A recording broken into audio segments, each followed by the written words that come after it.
everybody, and welcome to the program. It is English Time with Kyle Miller, and we have a nice show today. Today we're going to talk about intonation when speaking English. Intonation, which is, I would say, the brother or sister of pronunciation. Well, it's part of the pronunciation family, we can say. The intonation, the way we stress, como marcamos las palabras, the way we stress certain words, and the importance of intonation. And we're going to look at some interesting examples. Some of them are, I would say, classic examples that I have given in many classes or radio shows. If you know my radio shows over the years, or my classes online or on the English Collective, you will know that I often give certain examples. So we'll talk about that. But first, back by popular demand, right? De vuelta is something that I haven't done for a few weeks, and that is a bit of translation at the start of the show. And you know, if you know me well, si me conoces, then you know that for many years, for about 17 years, I hosted a radio show called the Drive Time Show on Vaughan Radio. And part of that show was I usually started the show with what I called the warm-up gym. And we looked at grammar, we looked at the sentences of translation. So I would give the sentence in Spanish and then the translation into English. So let's get it started. But first I have to say, it's time to get things started. You are listening to English Time with Kyle Miller. That's right, friends. English Time with Kyle Miller. We're going to start with some translation. And I'm not going to do all the jingles today. Someday I'm going to get some new music for this show. But for now, we're keeping it basic. We're focusing on the content itself. And let's start with a little bit of translation. Okay, so these should be fairly simple sentences, I think, compared to the level that I often feature on the show, okay? So number one, ¿saben cargar un rifle? Do they know how to load a rifle? Now, cargar, to load, okay? This is why we say descargar, to download. Descargar, download. And then we have upload, right? Subir. So, but subir datos al internet, to upload, and then to download. You have an upload speed, a download speed. And la carga is the load. And then also, so it's a verb and it's a noun. But it comes from the physical idea. Imagine loading a truck, cargando un camión. Loading a rifle, cargar un rifle. Okay, a rifle. We say rifle, rifle. Mm-hmm. Deja que los alumnos trabajen juntos.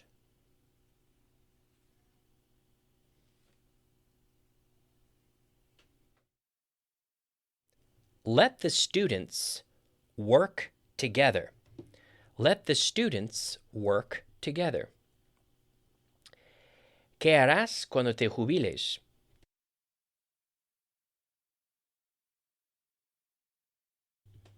What will you do when you retire?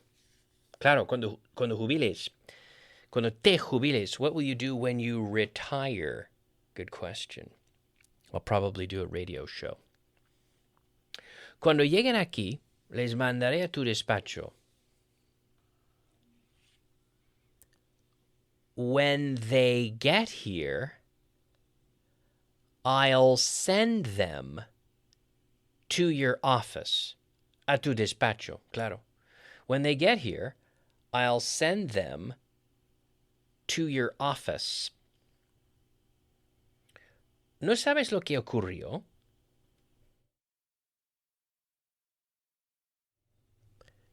Don't you know what happened?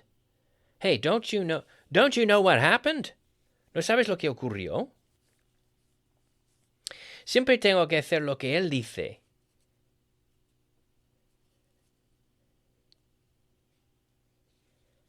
I always have to do lo que él dice, what he says.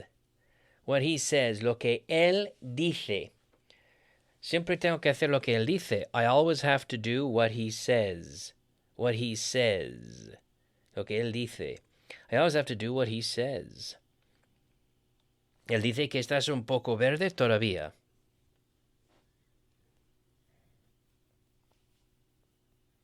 He says, you're still a little green. Claro, un poco verde todavía. He says you're still a little green. A little green. Si no me ayudas, ¿cómo lo voy a hacer?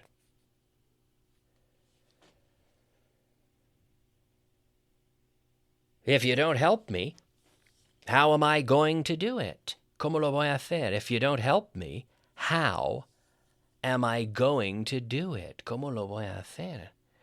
Si no me ayudas, if you don't help me, how am I going to do it? If you don't help me, how am I going to do it? Vamos a perder mucho dinero este año. We're going to lose a lot of money this year.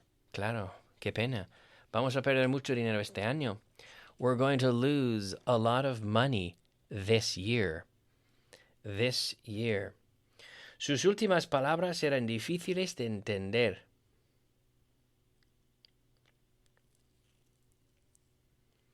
His last words, sus últimas palabras, his last words were difficult to understand. Yeah. His last words were difficult to understand. They were hard to understand. They were tough to understand. His last words were difficult to understand. Okay. Okay, there you have it. I think we're warmed up, right? We're all warmed up by now, I think. And I want to get into our topic today, which is intonation.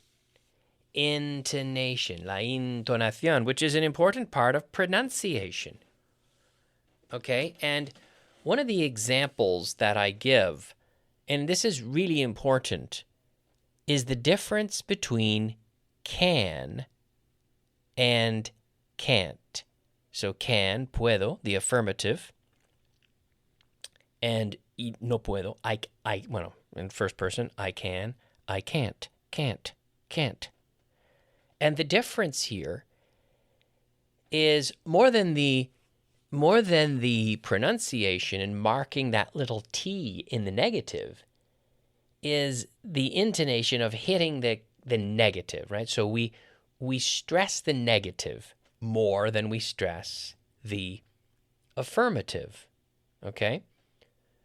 So, and I always think of an example. I always think of when I was teaching years ago in a big company, a very well-known company, one of the most famous companies in the world. In fact, I was teaching regularly to an executive there. And he had my phone number. This was before WhatsApp. This was a long time ago. And he used to call me if he had to cancel his class or he had to change something, he would call me. And so one day I got a voice message from him. I went to my phone. I had a voice message recorded. I listened to it, and he said, I'm sorry, Kyle. What I heard was this. I'm sorry, Kyle, but I can't come to class. And I thought, what? I'm sorry, but I can't come. To me, it sounded like, I'm sorry, but I can come to class. And to me, that was like, well, why are you apologizing? What are you saying you're sorry for? You can come to class. Okay, good. I'll see you in an hour. So I called him and I said, why did you tell me that? I'll see you soon, right? And he said, no, I can't. I cannot. He said, or I cannot. And so he actually avoided the contraction because he wasn't using the right intonation. So he said, I cannot come. And I said, oh, you can't come. You can't come to class. So think of it. I can come to class. I can't come to class. We can reach an agreement. We can't reach an agreement. We can meet in the office. We can't meet in the office. We can finish the meeting. We can't finish the meeting. Da-da-da-da. Da-da-da-da-da. Da-da-da-da. Affirmative. Da-da-da-da-da. Negative. So we typically stress, marcamos. We stress the word can't, but we don't normally stress the word can. Now there are exceptions. If you can, and notice I just said it. I can go there. I can come with you. This is real English, okay? I can come with you. Oh, I can't come with you. I can't come with you. I can come with you. I can call him. I can call him. I can go there. Often we don't even say can, we say can, I can do it. I can't do it. I can't go. Sorry, I can't go to the meeting tomorrow. I can go to the office, but I can't go to the meeting. I can. He can help us. He can be there. He can arrive on time. I can't be there by 6. I can't help you. I can't drive there. So we stress the negative, but we don't normally stress the affirmative. And in fact, with the affirmative can, we often say can. No grammar book is going to tell you to do this. And I'm not necessarily telling you to do this either, but be aware, because if you're trying to do business in Chicago or Cincinnati or Melbourne or Manchester or Vancouver or Dublin, you will encounter this, right? I can do it. I can't do it. Or just not just business, but if you're interacting in English in these cultures, right? With native English speakers, they're going to say can. I can do it. I can't do it. So we stress the negative. Now, there are exceptions, right? There are exceptions where we say, as a matter of fact, I can read people's minds. Yeah, sí puedo leer tu mente. I can read your mind. And that's like, oh my gosh, really? You're stressing the can because it's something abnormal, right? Okay, so that's one case. Another case where the intonation is very important is with numbers, right? Los números. And we have numbers, we have the teens. So this is where we get the term teenager. And you say, what does it mean, teenager? And people say, oh, pues es un joven, adolescente. Claro, pero concretamente, su edad es en los números que acaban con las letras teen, with the suffix teen. Sorry, the prefix. Sorry, it starts teen. Well, yeah, it ends, 13. Yeah, the prefix 13, 14, 15. So if you are from 13 to 19, you are a teenager. Once you turn 20, una vez que cumples 20, ya no eres teenager. Porque tu edad no acaba con teen, con esas letras. Literalmente es que la edad, el número acaba con esas letras. 13. So this helps us understand and hear and notice the intonation between the teens and the multiples of 10. So we have 13, 30, 13, 30, 14 y 40, 14, 40, 15 y 50, 15, 50, 16, 60, 17, 70, 18, 80, 19, 90. Okay, so the teens, da-da, stressing the second half. And the multiples of 10, we typically stress the first half. Okay? So think of that with numbers, very important. And it's important to be able to pronounce numbers properly. Now, another case, other cases include when we have compound nouns, un sustantivo compuesto. Dice, ¿pero qué es eso? A greenhouse, right? A greenhouse where you grow plants under glass. They have them in Spain to grow, I don't know, strawberries or whatever in a greenhouse. A greenhouse. Okay? So a greenhouse. Now, a greenhouse, if I have a greenhouse, oh, he lives in a greenhouse over there. Es una casa verde. It's a greenhouse. He doesn't live in a greenhouse.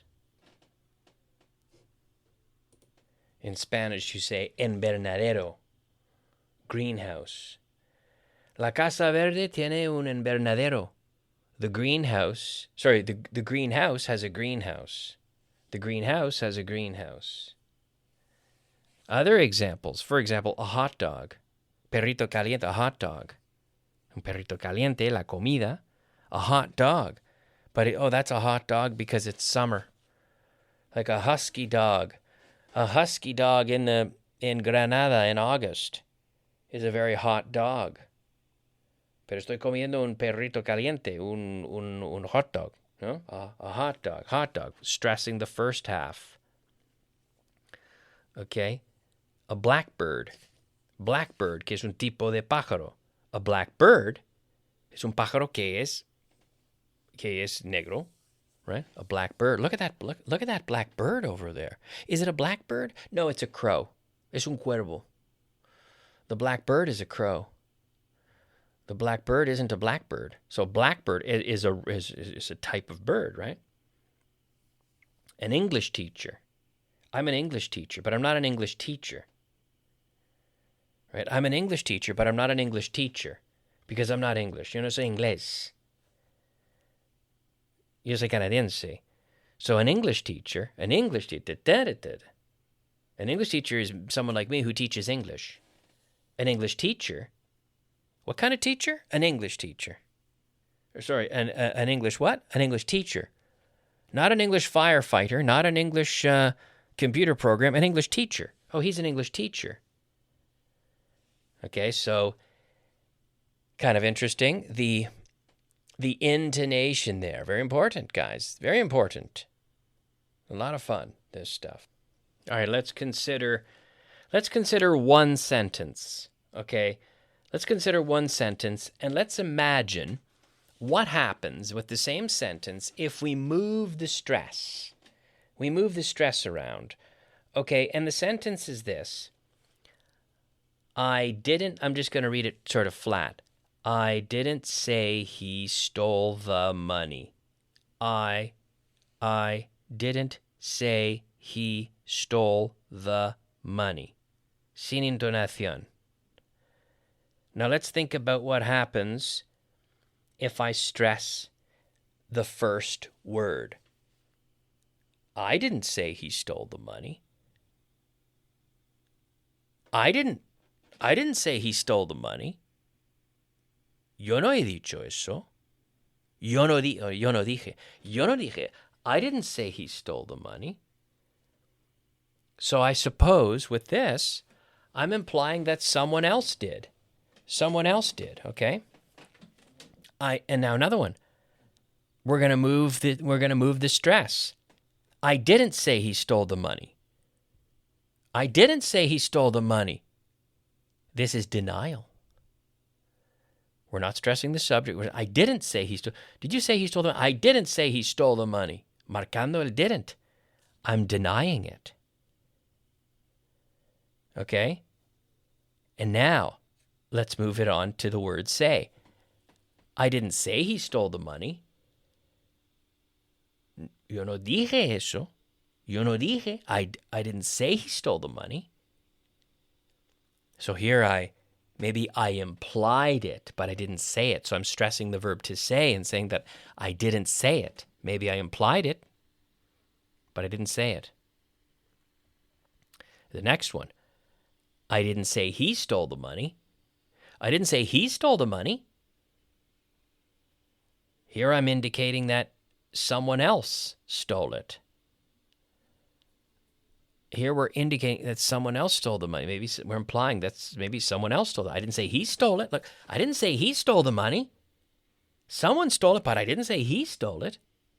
So here I'm implying that maybe someone else stole the money.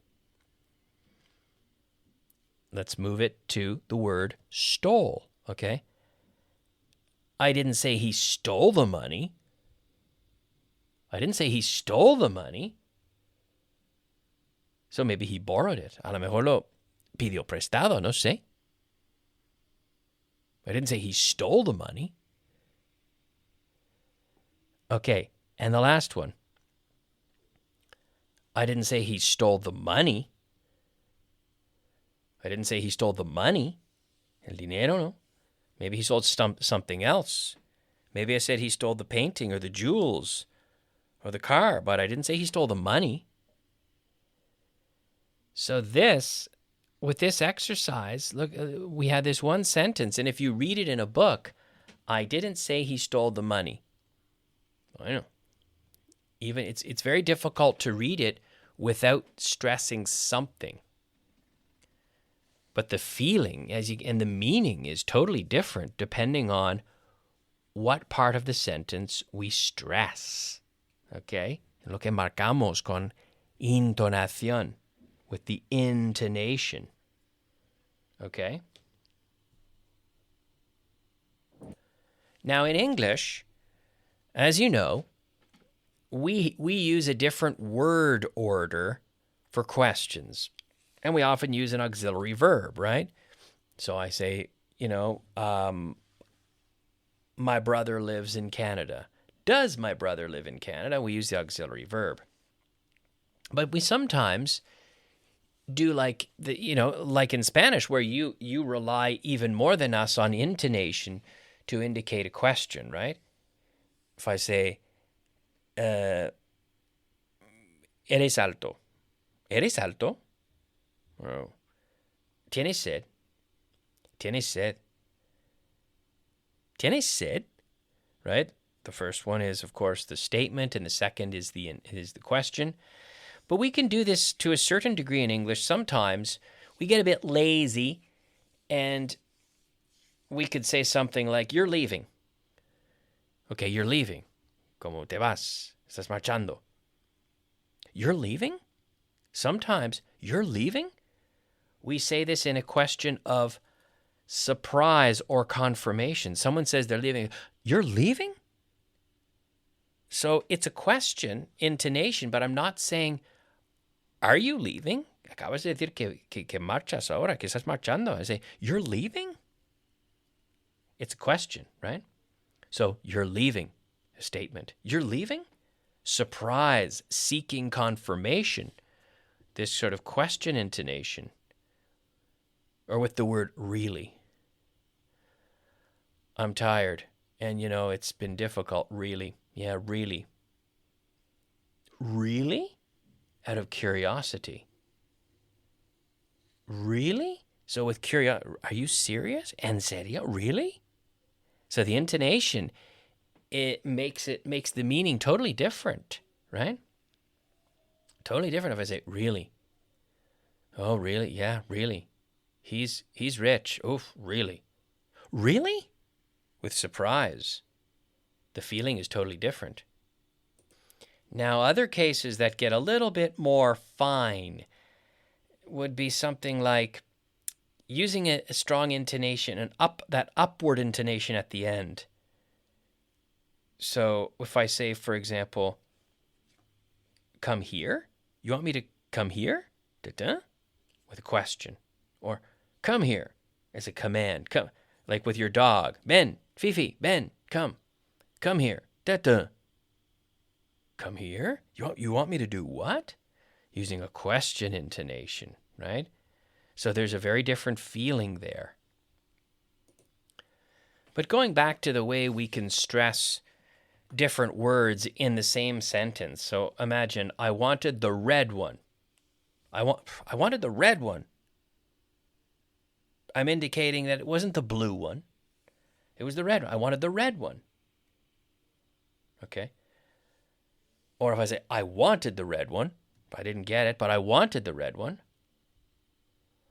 Or the intonation, if I said, I wanted the red one, not someone else. Hey, who wanted the red one? Oh, I did. I wanted the red one.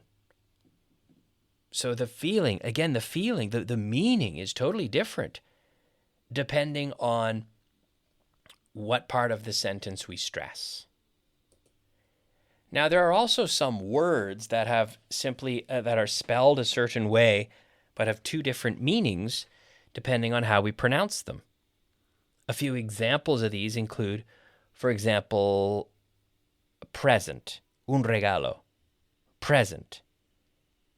And then we have present, que es presentar, to give.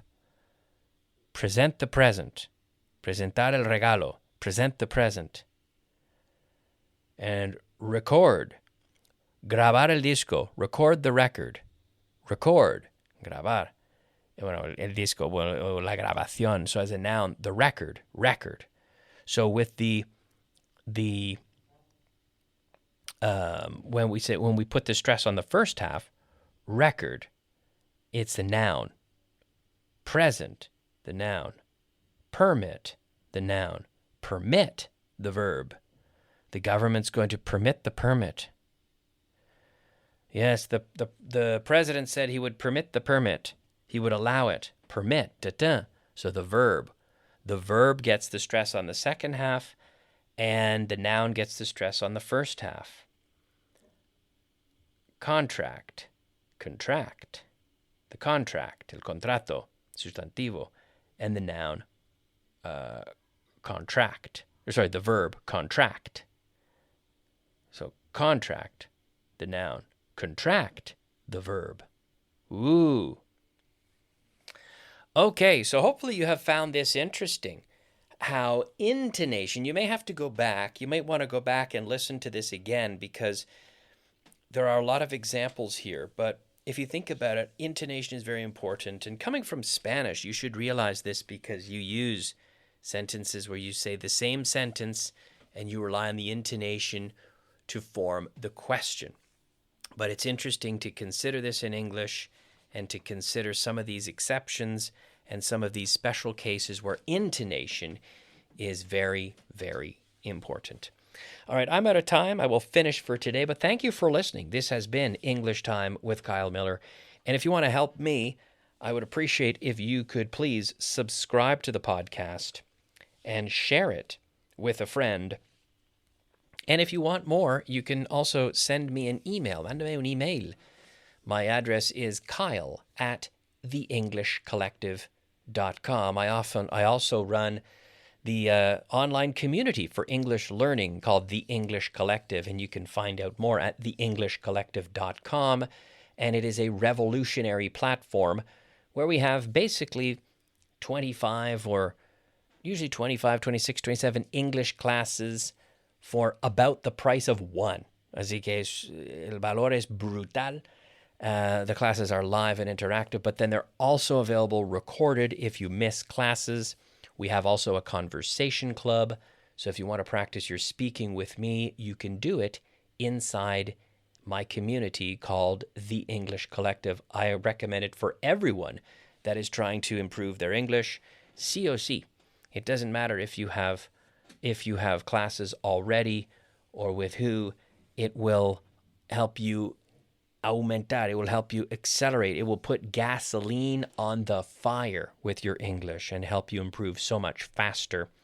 And if you don't have classes, it's a great way to get that base without spending a fortune. For everyone, I do recommend The English Collective, and you can find it at theenglishcollective.com.